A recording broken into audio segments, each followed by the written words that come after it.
warahmatullahi wabarakatuh. Salam sejahtera bagi kita sekalian.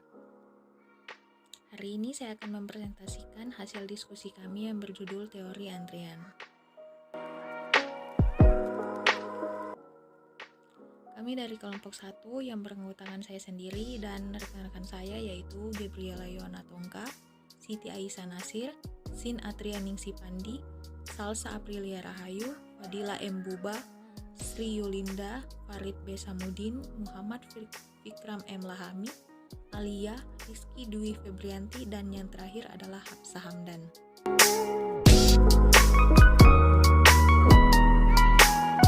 Materi yang akan kami bahas pertama ialah sejarah teori antrian.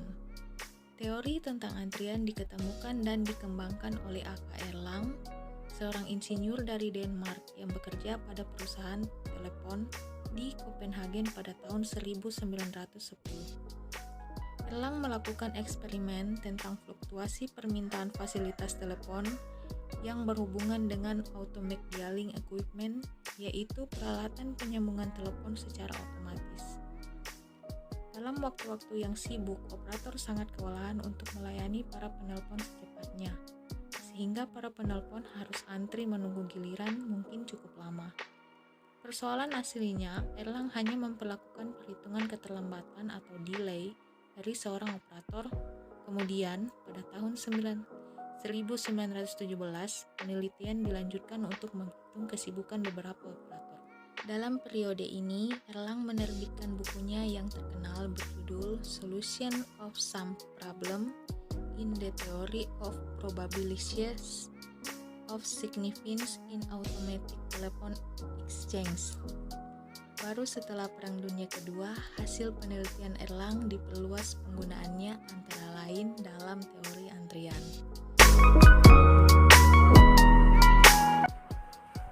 Komponen dasar antrian.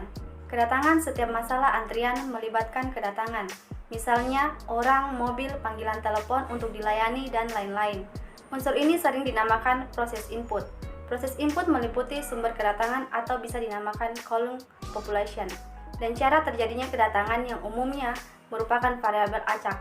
Menurut Levin dan kawan-kawan tahun 2002, variabel acak adalah suatu variabel yang nilainya bisa berapa saja sebagai hasil dari percobaan acak.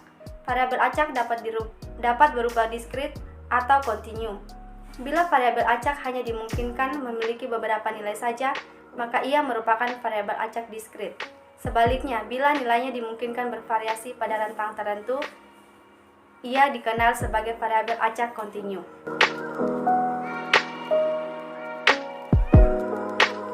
Yang kedua, pelayan-pelayan atau mekanisme pelayanan dapat terdiri dari satu atau lebih pelayan, atau satu atau lebih fasilitas pelayanan. Tiap-tiap fasilitas pelayanan kadang-kadang disebut sebagai saluran dalam kurung channel, menurut Kruder 1997. Contohnya, jalan tol dapat memiliki beberapa pintu tol. Mekanisme pelayanan dapat hanya terdiri dari satu pelayan dalam satu fasilitas pelayanan yang ditemui pada loket, seperti pada penjualan tiket di gedung bioskop. Yang ketiga, antri inti dari analisa antrian adalah antri itu sendiri. Timbulnya antrian terutama tergantung dari sifat kedatangan dan proses pelayanan. Jika tak ada antrian, berarti terdapat pelayan yang menganggur atau kelebihan fasilitas pelayanan. Menurut Mulyono 1991. Struktur antrian. Single channel, single phase. Single channel berarti hanya ada satu jalur yang memasuki sistem pelayanan. Single phase berarti hanya ada satu pelayanan. Sedangkan single channel multi-phase, istilah multi-phase menunjukkan ada dua atau lebih pelayanan yang dilaksanakan secara berurutan. Contoh, pencucian mobil.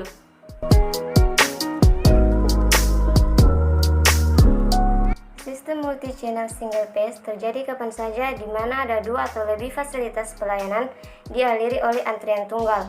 Contoh, teller bank. Sistem multi-channel multi-phase sebagai contoh, hereditaritas para mahasiswa di universitas, pelayanan kepada pasien di rumah sakit, mulai dari pendaftaran, diagnosa, penyembuhan sampai pembayaran, Setiap sistem ini mempunyai beberapa fasilitas pelayanan pada setiap tahapnya. Mekanisme pelayanan. Ada 3 aspek yang harus diperhatikan dalam mekanisme pelayanan. Yang pertama, tersedianya pelayanan. Mekanisme pelayanan tidak selalu tersedia untuk setiap saat, atau pelayanan tersedia pada periode waktu tertentu. Yang kedua, kapasitas pelayanan. Kapasitas dari mekanisme pelayanan diukur berdasarkan jumlah langganan yang dilayani secara bersama-sama. Kapasitas pelayanan tidak selalu sama untuk setiap saat. Ada yang tetap, ada juga yang berubah-ubah. Karena itu, fasilitas pelayanan dapat memiliki satu atau lebih saluran fasilitas yang mempunyai satu saluran disebut saluran tunggal atau sistem pelayanan tunggal. Dan fasilitas yang mempunyai lebih dari satu saluran disebut saluran ganda atau pelayanan ganda. Lamanya pelayanan adalah waktu yang dibutuhkan untuk melayani seseorang, langganan, atau satu satuan. Ini harus dinyatakan secara pasti.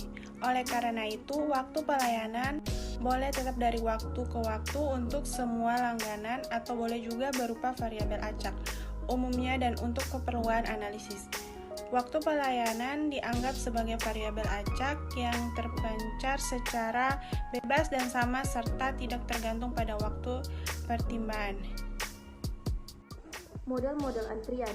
Pada pengelompokan model-model antrian yang berbeda-beda akan digunakan suatu notasi yang disebut dengan notasi kendali. Notasi ini sering dipergunakan karena beberapa alasan. Di antaranya karena notasi tersebut merupakan alat yang efisien untuk mengidentifikasi tidak hanya model-model antrian, tetapi juga asumsi-asumsi yang harus dipenuhi. Format umum model A, B, C, D, E, F, di mana A distribusi pertibaan atau kedatangan arrival distribution, yaitu jumlah pertibaan pertambahan waktu. B. Distribusi waktu pelayanan atau pemberangkatan, yaitu selang waktu antara satuan-satuan yang dilayani atau berangkat. C. Jumlah saluran pelayanan paralel dalam sistem. D. Disiplin pelayanan.